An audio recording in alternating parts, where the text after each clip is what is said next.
Hi, welcome. In this video, I want to take a couple minutes to respond by way of why it is a really bad idea to use a bite suit to allow an aggressive dog to bite you as a method or as a way to deal with dog aggression. And here's the thing: again, you see these videos put out by some of these balanced dog trainers out there who are advocating this approach. Now, again, when I talk about the role of the dog owner, I talk about the role of influence as it relates to intercepting, okay, certain express states.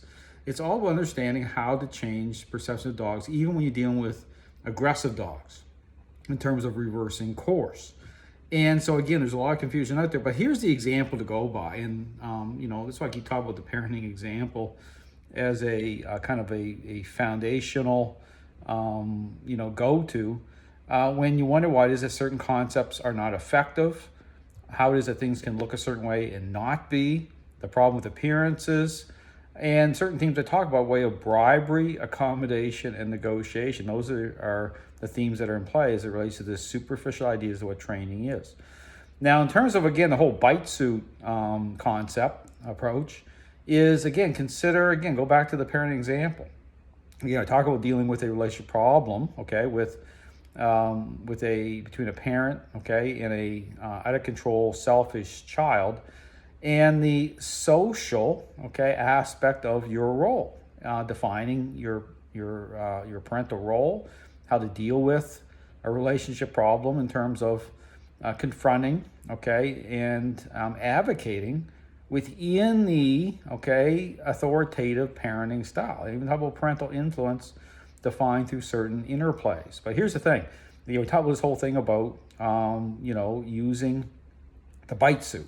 Now, again, the scenario here, the example would be it's the same as a child that's like out of control, has gone over the top, just really bad behavior, but expressed through even getting physical, like in terms of just really bad behavior.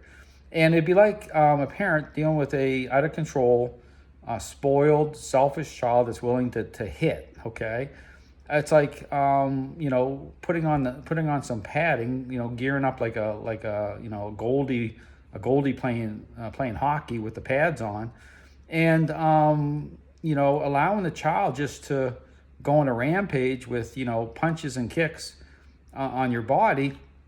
And of course, you're not getting physically hurt, but ask yourself the question in terms of your role with advocating: are you doing anything to actually fix the relationship?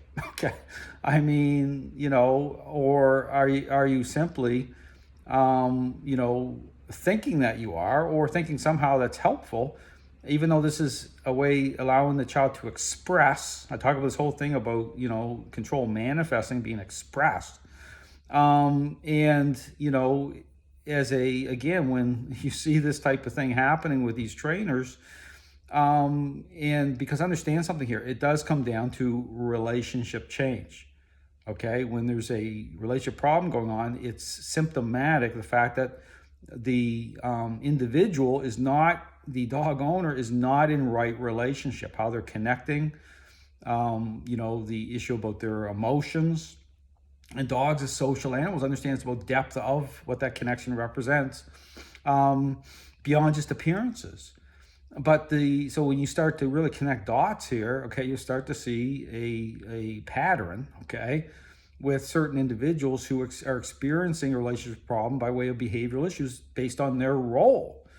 And so this whole thing with padding up, it's no different than, if you think about it as a parent, ask yourself the question: is that an effective way to deal with a relationship problem with a out of control, selfish child that's wailing on you, thinking that this is going to be effective technique to overcome a relationship problem? Absolutely not. It's totally ridiculous. I mean, nobody that I know of would even consider doing that.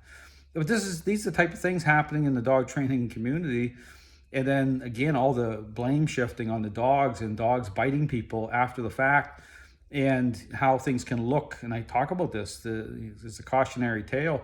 These dogs can look a certain way, and kaboom, people getting blindsided like all the time. Trainers getting bitten, dog owners getting bitten, thinking that it's effective technique. Yes, you're allowing the dog to gain fulfillment. See, that's the cautionary tale.